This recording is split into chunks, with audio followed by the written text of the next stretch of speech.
नमस्कार, मंडल news bulletin में आपका स्वागत है। आइए पेश करते हैं आज के प्रमुख व मुख्य समाचार। शिवसेना उभाटा के पार्टी प्रमुख व राज्य के पूर्व मुख्यमंत्री उद्धव ठाकरे भले ही खुद को बाघ अथवा शेर कहलाना पसंद करते हैं, परंतु हकीकत यह है कि उद्धव ठाकरे कोई बाघ नहीं बल्कि बिबट्या यानी तेंदुआ है। इस आशय का तंज कसते हुए युवा स्वाभिमान पार्टी के विधायक रवि राणा ने आज पूर्व सीएम उद्धव ठाकरे पर जबरदस्त निशाना साधा। नागपुर में चल रहे राज्य विधानमंडल के शीतकालीन सत्र में विधान परिषद सदस्य के तौर पर उद्धव ठाकरे द्वारा हिस्सा लिए जाने को लेकर अपनी प्रतिक्रिया देते हुए विधायक रवि राणा ने कहा कि उद्धव ठाकरे हमेशा ही किसी मेहमान कलाकार के तौर पर सदन की कार्यवाही में हिस्सा लेने के लिए आते हैं और हाजिरी रजिस्टर पर दस्तखत करने के बाद लगभग मुंह दिखाई की रस्म पूरी करते हुए वापस भी चले जाते हैं। विधायक रवि राणा ने यह भी कहा कि 2.5 वर्ष तक महाराष्ट्र के मुख्यमंत्री रहे उद्धव ठाकरे ने उस समय एक बार भी अपने मातोश्री बंगले से बाहर कदम नहीं रखा था और वे एक बार भी मंत्रालय तक नहीं गए थे, बल्कि मुख्यमंत्री रहते हुए उद्धव ठाकरे ने केवल विपक्षी नेताओं की आवाज दबाने और उन्हें जेल में डालने का ही काम किया। अमरावती महानगर पालिका के आगामी चुनाव को ध्यान में रखते हुए मनपा प्रशासन ने मतदान केंद्रों के साथ ही मतगणना स्थल व स्ट्रांग रूम को तैयार करने के कामों को तेजी के साथ शुरू कर दिया, जिसे लेकर उपलब्ध कराई गई जानकारी के मुताबिक मनपा चुनाव हेतु होने वाले मतदान के बाद मतगणना का काम नवसारी स्थित मनपा के स्पोर्ट्स कॉम्प्लेक्स में होगा। मतगणना हेतु यह स्थान मनपा आयुक्त व प्रशासक सौम्य शर्मा द्वारा तय किया गया है, जिसके लिए एक आदेश जारी कर 3 अभियंताओं को इस काम की जिम्मेदारी सौंपी गई है। मतगणना के पिछले चुनाव में मतगणना हेतु इमारत के किराए के तौर पर ही करीब 40 लाख रुपयों का खर्च हुआ था। ऐसे में यदि मनपा की ही मिल्कियत रहने वाले स्पोर्ट्स कॉम्प्लेक्स में मतगणना स्थल स्थापित किया जाता तो यह खर्च निश्चित तौर पर बचेगा। इस बात के मद्देनजर पहले चरण में स्पोर्ट्स कॉम्प्लेक्स परिसर का नक्शा तैयार किया गया है, जिसके बाद वहां पर मतगणना स्थल तैयार करने हेतु आवश्यक अनुमतियां हासिल की जाएगी, ऐसी जानकारी मनपा सूत्रों से प्राप्त हुई है। राज्य के कुपोषण प्रभावित जिलों में बाल मृत्यु दर, माता मृत्यु दर रोकने और उन जिलों को कुपोषण मुक्त बनाने के लिए सरकार की ओर से करोड़ों का फंड खर्च करने के बाद भी कुपोषण की समस्या जस की तस बनी हुई है। अमरावती जिले के मेलघाट इलाके में कुपोषण का बढ़ता ग्राफ चिंता का विषय है और वहां काम करने वाला सिस्टम बेअसर दिखाई दे रहा है। हालांकि इस बारे में चिंता जताई है, लेकिन मेलघाट में चल रही अव्यवस्था पर सरकार को ध्यान देने की जरूरत है और स्वास्थ्य विभाग, महिला और बाल विकास विभाग और आदिवासी विभाग को संयुक्त बैठक करके उपाय लागू करने चाहिए। सुझाव विधायक संजय खोड़के ने शीत सत्र अधिवेशन में दिया। विधानसभा के शीतकालीन अधिवेशन में पूरक मांगों पर चर्चा के दौरान बुधवार 10 दिसंबर को विधायक रवि राणा ने शहर के लंबे समय से प्रलंबित और महत्वपूर्ण विकास कार्यों का मुद्दा जोरदार तरीके से उठाया। उन्होंने सदन में कहा कि राजकमल चौक के पुराने रेलवे पुल के निर्माण के लिए आवश्यक 50 करोड़ रुपए में से 17 करोड़ रुपए मुख्यमंत्री देवेंद्र फडणवीस ने मंजूर किए। विधायक रवि राणा ने शेष राशि तुरंत मंजूर करने की सदन में ठोस मांग की। अंजनगांव तहसील के विही गांव के शाहनूर नदी के तट की 1 लाख चौरस फुट से अधिक क्षेत्रफल की जमीन पर शुरू रही कथित रूप से रेत तस्करी तथा गांव का खेल का मैदान समाप्त होने के खतरे को देखते हुए विधायक GM अभ्यंकर द्वारा नागपुर में जारी विधानसभा अधिवेशन में आवाज उठाया। पश्चात गुरुवार को विभागीय आयुक्त श्वेता सिंघल ने प्रत्यक्ष स्थल का जायजा लिया।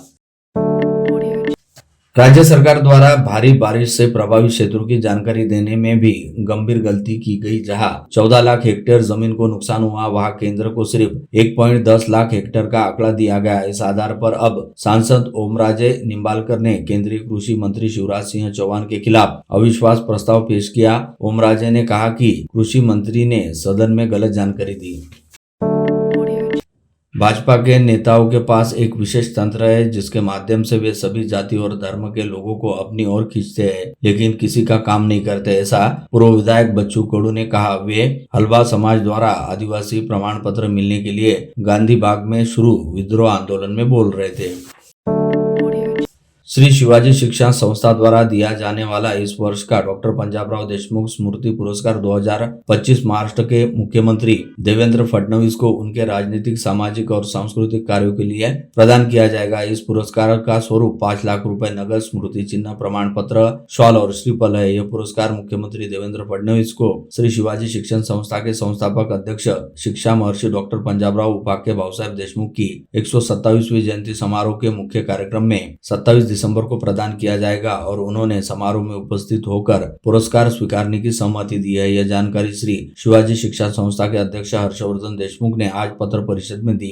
संस्था के मुख्य कार्यालय में ली पत्र परिषद में जयंती महोत्सव के संदर्भ में जानकारी देते हुए उन्होंने बताया कि जयंती महोत्सव का मुख्य समारोह श्री शिवाजी शारीरिक शिक्षा महाविद्यालय के भव्य प्रांगण में आयोजित किया जाएगा। जयंती समारोह के मुख्य कार्यक्रम के दौरान विदर्भ की उत्कृष्ट महिला किसान को सांसद शरद चंद्र पवार द्वारा दी गई दान निधि से शारदाबाई पवार उत्कृष्ट महिला पुरस्कार 2025 और केंद्रीय मंत्री नितिन गडकरी द्वारा दी गई दान निधि से स्वर्गीय शरद जोशी उत्कृष्ट पुरस्कार किसान पुरस्कार प्रदान किया जाएगा। चयन समिति जल्द ही इन दोनों कृषि पुरस्कार विजेताओं के नामों की घोषणा करेगी।